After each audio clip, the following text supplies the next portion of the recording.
Leave nothing for tomorrow which can be done today. Adhere to your purpose and you will soon feel as well as you ever did. On the contrary, if you falter, and give up, you will lose the power of keeping any resolution and will regret it all your life. We should not look back unless it is to derive useful lessons from past errors, and for the purpose of profiting by dearly bought experience.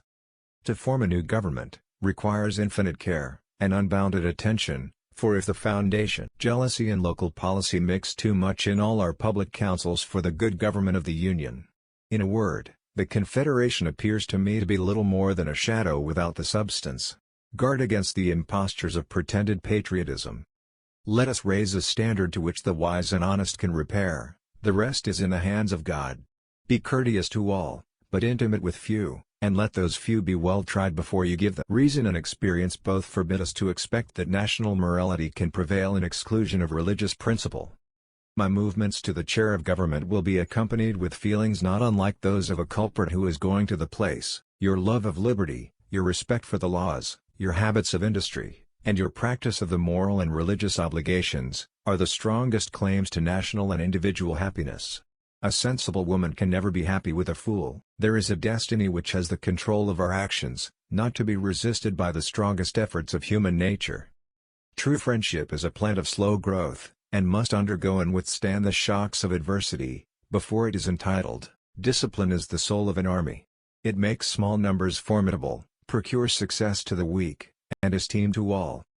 To be prepared for war is one of the most effective means of preserving peace. If we desire to avoid insult, we must be able to repel it. If we desire to secure peace, one of the most powerful instruments of our rising prosperity, it must be known that we are at all times ready for war.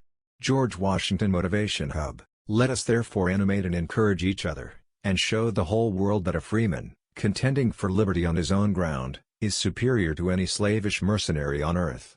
George Washington Motivation Hub. It is impossible to account for the creation of the universe, without the agency of a supreme being. It is impossible to govern the universe without the aid of a supreme being. It is impossible to reason without arriving at a supreme being. Happiness depends more upon the internal frame of a person's own mind, than on the externals in the world. Associate with men of good quality if you esteem your own reputation. George Washington Motivation Hub. Worry is the interest paid by those who borrow trouble. It is better to be alone than in bad company. Human happiness and moral duty are inseparably connected. Associate with men of good quality if you esteem your own reputation. Arbitrary power is most easily established on the ruins of liberty abused to licentiousness. War is an act of violence whose object is to constrain the enemy, to accomplish our will. To encourage literature and the arts is a duty, which every good. George Washington. Washington was admired for his leadership qualities, and was elected president in the first two national elections. He was a remarkable man, a great leader, with a deep sense of duty and high expectations of himself, knew that his methods and decisions would create a precedent for everything that will follow, and therefore, he made his choices carefully and responsibly. Please subscribe my channel for motivation by remaining honest.